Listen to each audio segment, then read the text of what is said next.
శ్రీకాళహస్తిలోని శుక బ్రహ్మాశ్రమంలో 11వ అంతర్జాతీయ యోగా దినోత్సవం సందర్భంగా పట్టణంలోని ప్రజలచే యోగాసనాలు నిర్వహించారు. ఆశ్రమ పీఠాధిపతులు విద్యా స్వరూపానంద స్వామి, సర్వాత్మ నందగిరి స్వామి ఆధ్వర్యంలో యోగా గురువు మార్కండేయులు ప్రజల చేత వివిధ ఆసనాలు వేయించారు. ఈ సందర్భంగా యోగా గురువు మార్కండేయులు మాట్లాడుతూ, మనిషికి సమస్త సౌకర్యాలు ఉన్నప్పటికీ మనశ్శాంతి పొందవచ్చన్నారు. మందులు, మాత్రలు కేవలం శరీరానికే ఉపయోగపడతాయని, కానీ మనసుకు కావాల్సింది మనశ్శాంతి అని, అది యోగా ఒక్కదాని వల్లే సాధ్యమవుతుందని ఆయన వెల్లడించారు. పీఠాధిపతి సర్వత్మానందగిరి స్వామి మాట్లాడుతూ, యోగాసనం అన్నది మనిషి యొక్క దినచర్యలో ఒక భాగం అవ్వాలని ఆయన అన్నారు.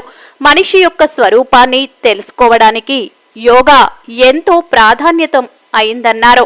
యోగాసనాలతో పాటు శరీరానికి కూడా తగిన ఆహారంతో పుష్టిగా ఉంచుకోవాలని ఆయన కోరారు.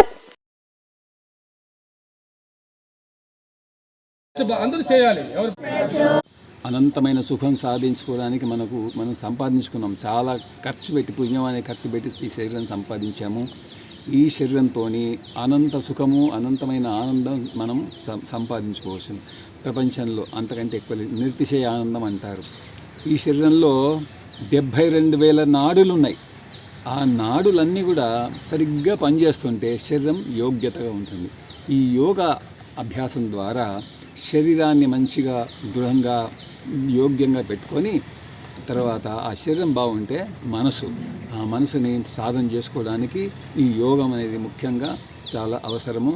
ఇది ఏదో ఒక దినం కాకుండా ప్రతిరోజు కూడా జీవిత పర్యంతము దాన్ని చేస్తుంటే ఆ శరీరం అనేది మనకు స్పృహ లేకుండా అయిపోయే స్థితి రావాలి మనకు. అది దాన్ని నిజమైన యోగం అంటారు.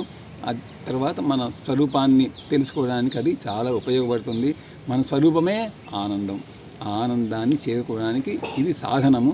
అందుకని శరీరాన్ని మంచిగా పెట్టుకొని దీనికి సరిగైన ఆహారం ఇచ్చుకుంటూ, ఆసనాలు ఇవే కాదు, ఆహారం కూడా చాలా ముఖ్యం. పెట్రోల్ సరిగా లేకపోతే బండి సరిగా నడవదు కదా.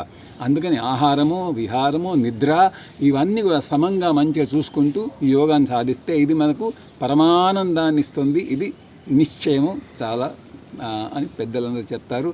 ఆ విధంగా మేము కూడా అనుభవిస్తున్నాము. అది మీరందరూ కూడా ఆ విధంగా అనుభవించాలని ఆశీర్వాదం. హరి ఓం తత్సత్.